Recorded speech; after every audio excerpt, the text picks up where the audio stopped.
gente? Hoje a gente vai falar sobre a duplicação do cubo.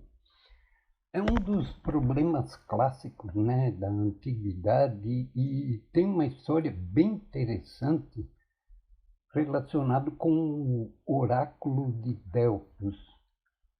Mas não vamos mexer com a história, não. Vamos direto ao assunto.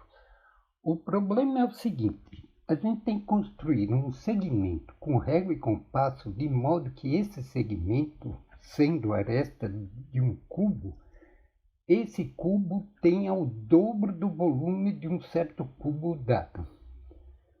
Então, por exemplo, seja dado um cubo com aresta de medida A. Esse cubo, então, tem, o volume A ao cubo. Seja x a medida da aresta que dobra o valor do volume do cubo. Então, nós temos o seguinte: x ao cubo é igual a 2a ao cubo. Isso implica que x é igual a raiz cúbica de 2 vezes a. E a gente pode fazer o a igual a 1. E o que nos vai interessar mesmo é conseguir construir com régua e compasso um segmento cujo comprimento é a raiz cúbica de 2. A primeira questão que aparece é: existe a raiz cúbica de 2? A coisa fica mais ou menos feia quando a gente pergunta: o que será que significa existir em matemática? Na verdade, em matemática, nada existe de fato. Por exemplo, o número 8 não existe de fato. O que existe são símbolos escritos ou falados do 8. Então, nós temos o 8 indo-arábico, o 8 romano, o 8 babilônico, o 8 em português, o 8 em espanhol, o 8 em francês, o 8 em inglês, mas o 8 propriamente dito não existe na natureza, assim, né? Ele não é palpável, não tem cheiro, nada. Uma pergunta aí para a gente pensar: o jogo de xadrez existe de fato? É só para pensar, tá? Para dizer o que é existir, nós vamos utilizar a definição formalista da matemática. Então, é o seguinte: um ente matemático ele existe se a sua existência não leva a uma contradição. Então, por exemplo, a gente cria uns axiomas aí, né? E aí a gente vai deduzindo teoremas, tal, aí a gente define alguma coisa lá. Se essa definição não levar a nenhuma contradição, então esse ente existe. Agora, se levar a uma contradição dentro desses axiomas, então esse ente não existe. Por exemplo, 1 sobre 0 não existe, porque isso implicaria que existe um x tal que x vezes 0 é igual a 1. E isso ia contrariar os axiomas dos reais, a partir dos quais a gente prova que x vezes 0 é igual a 0, não igual a 1. Então, nós temos aí que o 0 é diferente de 1. Então, a gente foi levado a uma contradição. É claro que depois a gente poderia definir de um outro jeito, né, de modo que 0 fosse igual a 1, ou alguma coisa assim. Mas aí a gente perderia tudo o que se sabe sobre os números reais, teríamos que começar uma nova teoria, tá? Bom, por enquanto está muito filosófico, né? Vamos ao nosso problema. Bom, a pergunta que aparece é: o que é um corte? Geralmente se usam cortes para dividir em duas partes um conjunto totalmente ordenado. Quer dizer, se der para a gente ordenar esse conjunto numa fila, né? Então esse conjunto é chamado de totalmente ordenado, tá? E a gente então faria uma divisão nesse conjunto aí, que seria um corte, né? É uma divisão onde os menores elementos desse conjunto ficam de um lado e os maiores do outro lado, tá? E seria como se tivesse uma corda estendida e a gente cortasse a corda, tá? Então fica os números de um lado e do outro lado, né? Quase sempre que a gente ouvir esse negócio falar sobre cortes, geralmente vai ser sobre os racionais. Eles usam esses cortes para definir o que seria um número real. Mas nós vamos para um caminho mais suave, tá? Nós usaremos somente cortes sobre os números reais. E para não confundir, a gente vai chamar esses cortes de R-cortes, tá? Qual seria a definição formal de um R-corte? Então vamos supor o seguinte: sejam A e B subconjuntos de R. Um R-corte é um par ordenado A, B, tal que A união com B dá R. Tá? Não fica sobrando nenhum elemento que não esteja nem A nem B. A intersecção de A e B é vazia, quer dizer, é aquele corte da corda lá, né? Não fica nada remontado. Você corta a corda, um lado vai para um lado, o outro lado vai para o outro lado e acabou. Também, nem o A é vazio e nem o B é vazio. Porque se fosse assim, eu acho que daria até para definir um número infinito, mas deixa isso. Bom, se o A pertence a A e o B pertence a B, por definição, então, o A seria menor do que B. Agora vem a pergunta: o que são os números reais? Uma definição bem bonitinha, né, do que são os números reais é o seguinte: os reais são um corpo ordenado completo. Então vamos ver o que significa cada uma dessas palavras: corpo ordenado e completo. Bom, os reais são um corpo porque têm definidas as operações de adição e multiplicação com todas aquelas propriedades que a gente já sabe, né? Associativa, elemento neutro, elemento inverso, comutativa, distributiva e etc. Então, isso define por que os reais são chamados de um corpo. Por que eles são ordenados?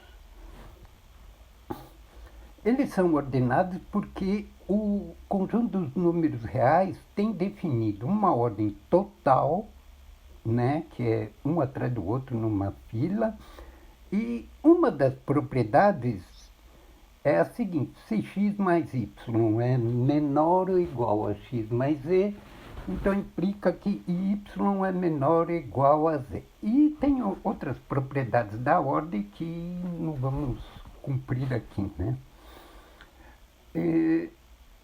E por que o corpo dos números reais é chamado de completo? Ele é chamado de completo por causa do axioma da continuidade, que nós vamos enunciar agora. Em todo R-corte A, B, existe y em A, tal que A é menor ou igual a y, qualquer que seja A pertencente a A. Ou existe y em B, tal que B é maior ou igual a y para todo B em B. Mas não as duas coisas, tá? Ou existe y em A, ou esse y está em B, não existem dois y's aí, né? E esse axioma, quando a gente define os números reais através de cortes em números racionais, esse axioma, na verdade, vira um teorema, tá? Assim, informalmente, significa que se a gente cortar os números reais em qualquer ponto, a gente vai cortar em cima de um número, tá? Então, a tesoura que vai cortar a corda não vai passar direto, ela vai bater no número, né? E no caso aí seria esse y do axioma acima. Agora nós vamos para a parte delicada aqui do nosso vídeo. Então, vamos lá. Teorema. Raiz cúbica de 2 existe. Bom, a gente sabe, né, dos números racionais e a gente poderia deduzir aí das propriedades de corpo que se x é menor ou igual a y, então x ao cubo é menor ou igual a y ao cubo. Então, com isso aí, a gente pode fazer um corte em R. E o conjunto dos menores seria o conjunto A dos x pertencentes a R, tal que x ao cubo é menor ou igual a 2. E o conjunto dos maiores, o B, né, que é formado por todos os x que pertencem a R, tais que o x ao cubo é maior do que 2. Pelo axioma da continuidade, existe um y que é o maior elemento de A. Se a gente fizesse de um outro jeito, poderia dizer também que o y seria o menor elemento de B, mas aí seria a mesma coisa, tá? Aí a pergunta que surge é o seguinte: será que esse y ao cubo é igual a 2? Infelizmente não dá para saber. A gente não sabe ainda se a função f de x igual a x ao cubo é contínua, então a gente não pode afirmar isso, né? Por absurdo, nós vamos supor que o y ao cubo, já que ele não é igual, ele é menor do que 2 e maior do que 1. Ele só pode ser menor do que 2, porque a gente viu que o y pertence a A, ele é o maior elemento de A. E o y ao cubo também é maior do que 1, porque 1 ao cubo já dá 1, né? Então, a nossa má intenção é achar um k tal que esse k pertence a A e o k seria maior do que y, o que seria um absurdo, né? Então, vamos lá. Seja 2 sobre y ao cubo igual a 1 mais d, né? Porque o y ao cubo é maior do que 1, então 2 sobre y ao cubo vai dar um certo número 1 mais d, e esse d está entre 0 e 1. Então, a gente sabe que 1 mais d sobre 6 ao cubo, aí usando aqueles produtos notáveis, né, dá 1 mais 3 vezes d sobre 6, mais 3 vezes d ao quadrado sobre 36, mais d ao cubo sobre 216. E esse número, como o d é menor do que 1, esse número seria menor do que 1 mais d sobre 2, mais d sobre 12, mais d sobre 216. Tá cortando ali o 3 com 6, o 3 com 36, o 3 com 6 dá 2 no denominador, o 3 com 36 dá 12 no denominador, e o 216 continua lá, né? Aí, fazendo essa soma, d sobre 2 mais d sobre 12 mais d sobre 216, a gente obtém 1 mais 127d sobre 216. 127 sobre 216 é menor do que 1. Então, implica que 1 mais 127d sobre 216 é menor do que 1 mais d. Então, a gente tem o seguinte, o 1 é menor do que 1 mais d sobre 6 ao cubo, que, por sua vez, é menor do que 1 mais d.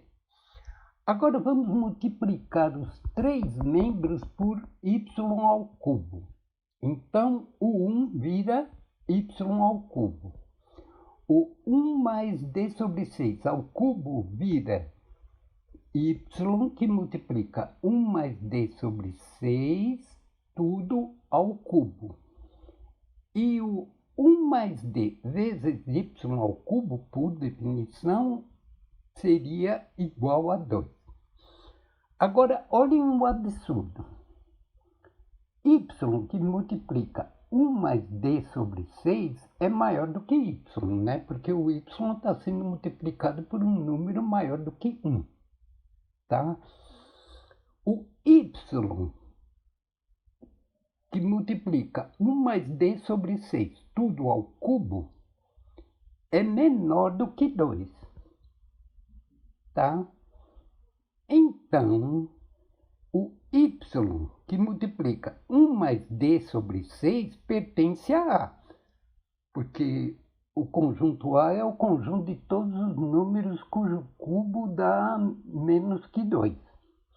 Então, y, que multiplica 1 mais d sobre 6, pertence a A. Tá?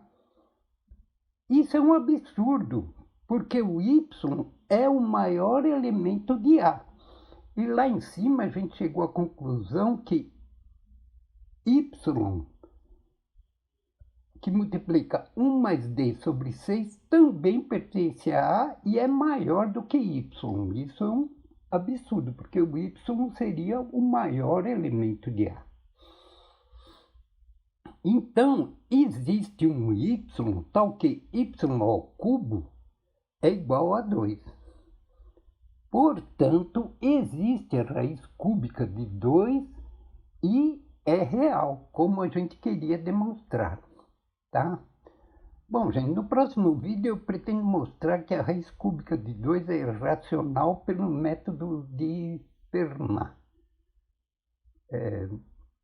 Eu vou ter que achar ainda isso, mas eu acho que já sei onde está, né? Então, nós vamos demonstrar pelo método de Fermat que raiz cúbica de 2 é irracional. Tá bom? Então, gente, muito obrigado e até outro dia, se Deus quiser.